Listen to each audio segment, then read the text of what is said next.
ધારાસભ્યમાં બધા બોલતા હોય મંત્રીઓ તાર એમ કહેતા હોય છે કે ખેડૂતને કોઈ એવો પ્રેશર નથી કે એના યુરિયો લેવો પડે. બરાબર. તો લગભગ અમારે 2009-10 પછી કોઈ દાડો આ સંઘવાળાએ 10 વર્ષથી નેનો યુરિયા વગર આપણને યુરિયા ખેડૂતના છોકરાને આલ્યો નથી. છતાં આ બધા ખેડૂતો જ છે. બરાબર. તમે ખેડૂતોને પૂછી શકો. બરાબર. બરાબર. બરાબર.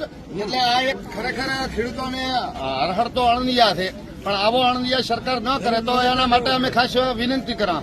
ગુજરાત વિધાનસભાની અંદર અધ્યક્ષ સાહેબની ઉપસ્થિતિમાં આમ આદમી પાર્ટીના ધારાસભ્ય હેમંતભાઈ ખવાએ પ્રશ્ન કર્યો હતો કે ખેડૂતોને નેનો યુરિયાનો ડબલું સાથે આપે છે ના પૂછીએ, ત્યારે કૃષિમંત્રીએ જવાબ આપ્યો હતો કે એમનું લાયસન્સ રદ થશે.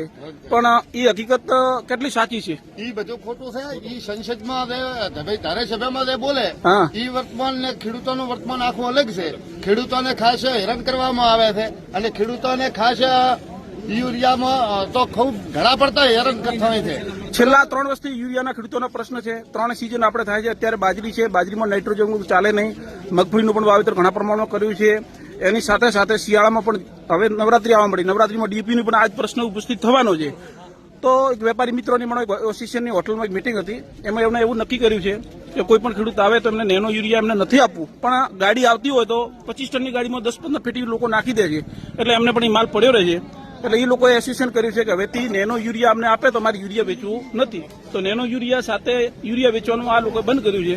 સવારથીના અહીંયા કેટલા લોકો હશે ત્યારે લાઈનમાં? હાલ 200 લોકો લાઈનમાં છે. અને બજારવાળી સંઘમાં લગભગ 400 લોકો, 300-400 હશે. એટલે 800 ખેડૂતો લગભગ હાલ 800 ખેડૂતો.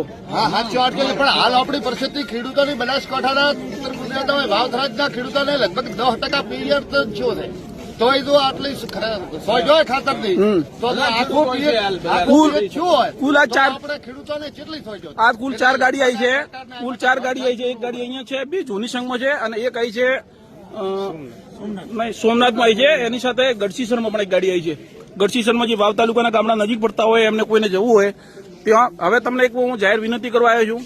આપ શ્રી ક્યાંથી પણ ખાતર ખરીદો, આપની સાથે કંઈક વસ્તુ આપતા હોય તો દીપાલીબેન શ્રી ખેતીવાડી અધિકારી શ્રી છે, એમનો સંપર્ક કરજો. એ રૂબરૂ આવી તમને ખાતર પાસે કોઈના ગોડાઉનમાં પડ્યું હોય, તમારી જોડે માહિતી હોય તો રૂબરૂ આવી અને બેન શ્રીનો કોઈ નંબર જોઈતો તમારી જોડેથી મળી રહેશે.